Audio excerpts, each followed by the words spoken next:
Black मैंसन की ऊंची दीवारों के बीच उस रात सन्नाटा ऐसा था जैसे पूरा घर सांस रोककर किसी अनहोनी का इंतजार कर रहा हो। और उसी सन्नाटे के बीच डेविल के कमरे में सिया बंद थी। उसकी आंखों में डर भी था और गुस्सा भी, क्योंकि अब वह समझ चुकी थी कि यह कैद सिर्फ एक बंदिश नहीं बल्कि उसकी जिंदगी का सबसे बड़ा सच बन चुकी है। डेविल उसके सामने खड़ा था। उसकी आंखों में अजीब सा ठंडा गुस्सा था जिसे देखकर सिया का दिल तेजी से धड़क रहा था, लेकिन वह हार मानने को तैयार नहीं थी। उसने पूरी ताकत से खुद को छुड़ाने की कोशिश की और उसी संघर्ष के बीच उसकी नज़र पास रखी टेबल पर पड़ी, जहां एक छोटा सा नुकीला चाकू रखा था। यह मौका उसके लिए आखिरी उम्मीद जैसा था और बिना देर किए उसने वह चाकू उठा लिया और डेविल की पकड़ पर वार कर दिया।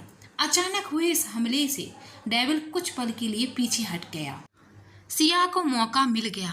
वह भागकर दरवाजे तक पहुंची और उसे खोलने की कोशिश करने लगी, लेकिन दरवाजा डिजिटल लॉक था और बिना पासवर्ड के खोलना नामुमकिन था। वह घबराकर लगातार कोशिश करती रही, लेकिन हर सेकेंड उसके लिए भारी होता जा रहा था। दूसरी तरफ डेविल धीरे धीरे उसके पास आ रहा था और उसके चेहरे पर गुस्से के साथ एक अजीब सी खामोशी थी, जैसे वह पहले से ही तय कर चुका हो कि अब क्या होने वाला है। सिया की सांसें तेज हो गईं और तभी डेविल ने उसे पकड़ लिया और उसे वापस कमरे में अंदर खींच लिया। अब कमरे में सिर्फ उसकी सांसों की आवाज़ थी और फिर डेविल ने उसे एक ऐसे हिस्से में बंद कर दिया जहां से बाहर की आवाज़ तक नहीं जा सकती थी। सिया वहां अकेली थी, घबराई हुई, टूटती हुई और बार बार दरवाज़ा पीट रही थी, लेकिन कोई जवाब नहीं था। उसकी आंखों से आंसू रुक नहीं रहे थे और धीरे धीरे उसकी आवाज़ भी थक कर कम हो गई।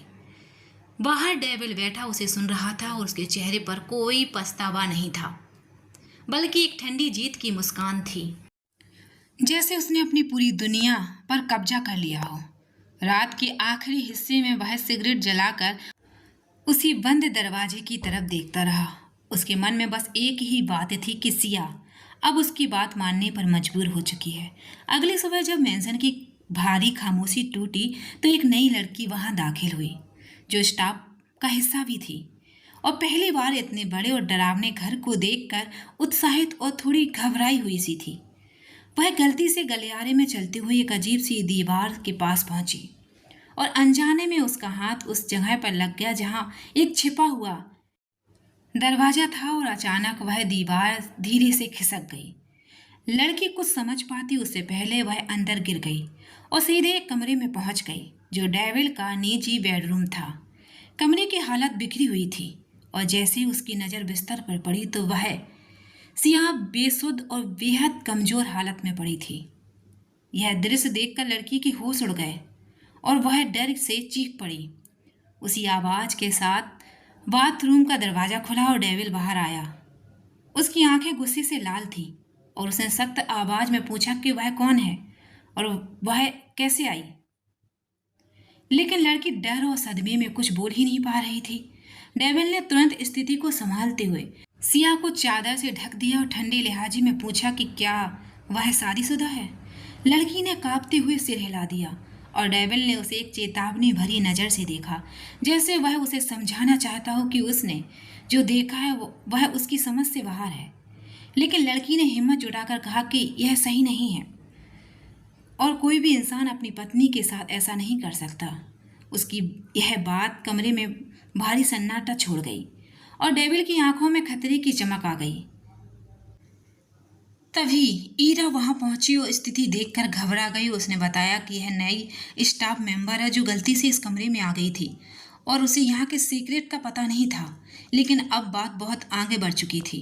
डेविल ने बिना देर किए आदेश दिया कि इस पूरे मामले को तुरंत ख़त्म किया जाए और किसी को भी इसके बारे में पता नहीं चलना चाहिए। थोड़ी देर बाद डॉक्टर कृतिका को बुलाया गया, जो एक अनुभवी डॉक्टर थी, लेकिन जैसे ही उसने सिया की हालत देखी तो वह अंदर तक हिल गई। उसने कहा कि सिया सिर्फ शारीरिक रूप से नहीं बल्कि मानसिक रूप से भी बहुत टूट चुकी है और उसे पूरी तरह आराम और समय की ज़रूरत है।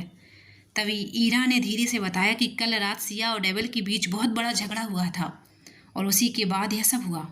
डॉक्टर ने जब यह सुना तो वह समझ गई कि यह सिर्फ एक मेडिकल केस नहीं बल्कि एक खतरनाक रिश्ते की कहानी है। कुछ समय बाद डेविल फिर कमरे में आया और ठंडी आवाज में बोला कि वह 4 दिन के लिए बाहर जा रहा है और जब वह लौटे तो सिया सिया पूरी तरह ठीक होनी चाहिए वरना परिणाम गंभीर होंगे। यह कहकर वह बिना पीछे देखे कमरे से चला गया और उसके जाने के बाद कमरे में फिर सन्नाटा और डर रह गया, जबकि डॉक्टर और ईरा दोनों ही बेबस होकर सिया को देखते रहे और सिया बेहोश हालत में उस बिस्तर पर पड़ी थी जहां उसकी हर सांस एक नई अनकही कहानी लिख रही थी और आने वाले दिन उसके लिए और भी बड़े इम्तिहान लेकर आने वाले थे। सिया और डेविल के रिश्ते में अब प्यार जैसा कुछ नहीं बचा था। वह रिश्ता सिर्फ डर, कंट्रोल और एक खतरनाक जुनून में बदल चुका था, जहां डेविल ने सिया को पूरी तरह अपनी जिंदगी का हिस्सा बना लिया था, लेकिन प्यार से नहीं बल्कि अपने और अपने खौफ के जरिए।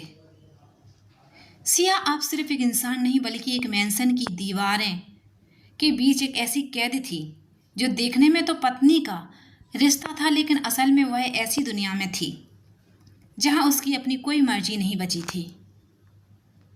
डेविल हर चीज पर उसका नियंत्रण रखता था और सिया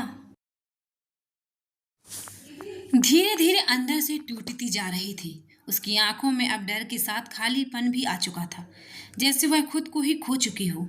हर दिन उसके लिए एक नया इम्तिहान बन चुका था और डेविल के लिए यह सब सिर्फ अपने को बनाए रखने का एक तरीका था।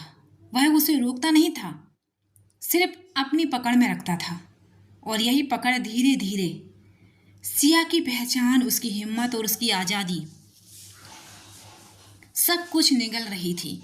मैंसन की दीवारें अब सिर्फ पत्थर की नहीं थी बल्कि उसकी खामोशी की गवाह बन चुकी थी, जहां हर रात सिया की टूटती हुई हिम्मत और डेविल की ठंडी मौजूदगी एक नई कहानी लिखती थी।